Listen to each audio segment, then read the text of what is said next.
What if the person you love is hiding a secret that could destroy your family? Your new wife won't let your son walk. The homeless black boy revealed her dark secret. The park was quiet, the kind of late afternoon where the air seemed to hum with calm. Families picnicked in the distance.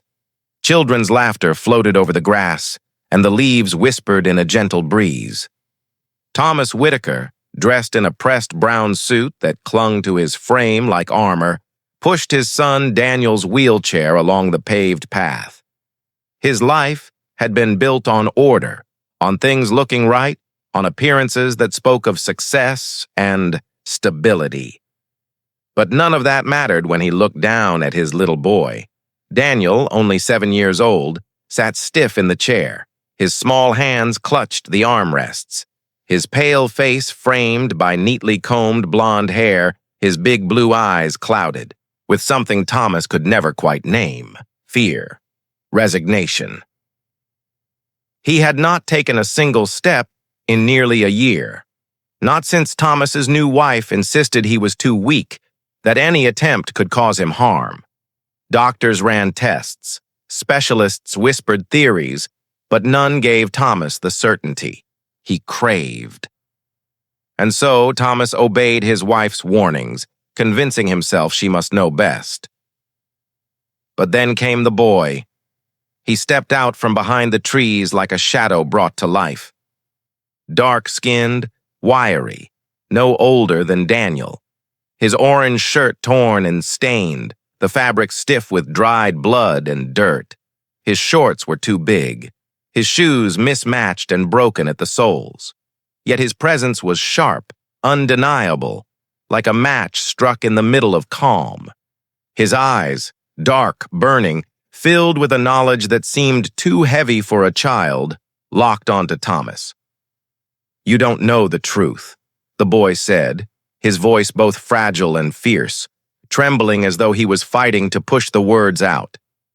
His hand shot out, a finger pointing at Daniel, at the wheelchair, at the man behind it. "Your new wife won't let your son walk." Thomas froze mid-step. The words struck with the weight of thunder. He felt his chest tighten, his heartbeat drum in his ears. He looked at Daniel, whose lips parted in a sharp gasp. The boy in the chair looked suddenly smaller, more breakable, as though the air itself had been sucked away. "What? What did you just say?" Thomas's voice cracked. A man known for commanding boardrooms suddenly reduced to raw disbelief. The homeless boy didn't flinch. His hands balled into fists at his sides, his jaw set. He looked straight at Thomas, then at Daniel, his voice rising with each word, carrying not just accusation but pain. "She keeps you from walking. She tells you you're weak. She lies to you both. She doesn't want him to get better."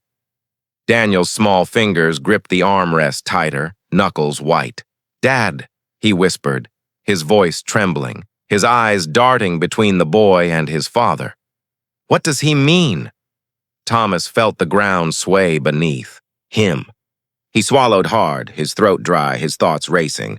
This was nonsense. It had to be a homeless child, filthy, bruised, standing in a public park, daring to accuse his wife of something so monstrous. And yet Thomas couldn't shake the way Daniel's eyes lit with something between fear and recognition. Suspenseful. Hook. How far would you go to uncover the truth when it comes from the most unexpected source? The boy took a shaky step closer, his stained shirt clinging to his small chest. "I saw her," he said, his voice breaking now. "I saw her when she thought nobody was watching. She told him. She told your son he could never walk again, and he believed her because she makes him believe." Thomas's breath hitched. The world narrowed around him. This boy was no beggar, no con artist playing a trick. His words cut too deep, too precise. Daniel's small voice cracked through the silence. "Dad, is it true? Am I really not sick?" Thomas felt his knees weaken. His carefully constructed world, his marriage, his choices, his blind trust, suddenly seemed fragile as glass. He wanted to deny it, to shield his son from the weight of this truth. But the boy's eyes, the homeless boy's eyes, wouldn't let him look away. "Who are you?" Thomas finally demanded, his voice desperate, his hand tightening on the wheelchair. The boy's face hardened, and yet his eyes glistened as though the truth he carried was breaking him apart inside. He stood his ground, bloodied shirt trembling in the wind, his chest heaving with each breath. "I'm the one who knows what she's doing," he said, "and I won't let her keep lying to you." The homeless boy's words echoed like a hammer inside his skull. "Your new wife won't let your son walk." Daniel shifted nervously in the chair. His small voice broke through the tension. "Dad, he's lying, right? She wouldn't do that." But his voice wavered, and Thomas noticed it now.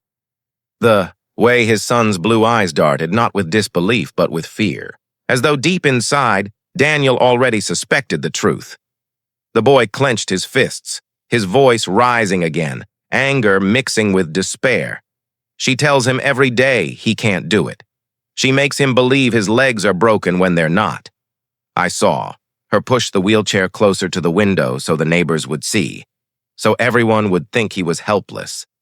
His voice cracked as tears welled up in his dark eyes. I saw her grab his shoulders and whisper to him that he'd never walk again, and he believed her because she said it like she loved him. Thomas's mouth went dry. The words clawed at his chest, but his mind fought them, desperate to reject. Impossible. Surely impossible. He forced himself to speak, his voice raw. "How do you know? Who are you to say these things about my wife?" The boy's thin chest rose and fell. His shirt, once orange, was now stained dark with old blood sticking to his ribs. He raised his chin, defiant despite his trembling. "Because I lived with her before you married her. She was my foster mother." Thomas's heart lurched. The boy's words tumbled out now like floodwaters breaking free. "She took me in from the shelter when I was small. Everyone thought she was kind, but she wasn't. She only wanted someone to control. She told me I was worthless, that I couldn't learn, couldn't run, couldn't be like other kids. She kept me hungry sometimes, told me it was my fault when she got angry. She said I should be grateful because no one else wanted me. And when I tried to run, she hurt me." He gestured at his torn shirt, the scars faintly visible beneath. His voice trembled but carried a piercing weight. "That's why I know she doesn't want him to walk, because if he walks, people will stop feeling sorry for her. If he walks, she won't be needed. She keeps him small so she can feel big." Thomas staggered back a step, his knees weak, his stomach twisted as fragments of memory replayed in his head. The way his wife's voice grew sharp whenever Daniel tried to push himself up, how she would rush to stop him, insisting his bones were fragile. The way she hovered, overprotective to the point of suffocation, silencing any doctor who dared to suggest therapy. The way she isolated him from friends, insisting the world was too dangerous. Thomas had thought it was love. Now it looked like something else entirely. Daniel's face turned pale as his lips trembled. His small voice, nearly a whisper, cut Thomas deeper than any accusation. "Dad, I can walk?" The homeless boy nodded, tears streaking his face. "Yes, you just don't believe you can because she won't let you." The silence that followed was unbearable. Thomas's hand shook as he crouched beside his son's chair. "Daniel," he whispered, his throat closing around the words. "You can try. Not for her. For yourself. For us." Daniel's hands trembled as they loosened from the armrest. His breath came shallow, fast. Slowly, he pressed his palms against the chair, shifting forward. His thin legs quivered as though they had forgotten their purpose. Thomas steadied him, eyes burning, while the homeless boy stood rigid, every muscle taut with anticipation. "Come on, son," Thomas urged, his voice raw. "One step." Daniel's foot lowered to the grass. His knee wobbled, his body shook, but he didn't fall. His other foot followed, landing unsteady, but sure. Gasps escaped him, Thomas, and even the boy standing before them. Daniel's lips parted in shock. "Dad, I'm standing." Thomas's chest heaved, his eyes filling with tears. He could no longer hold back.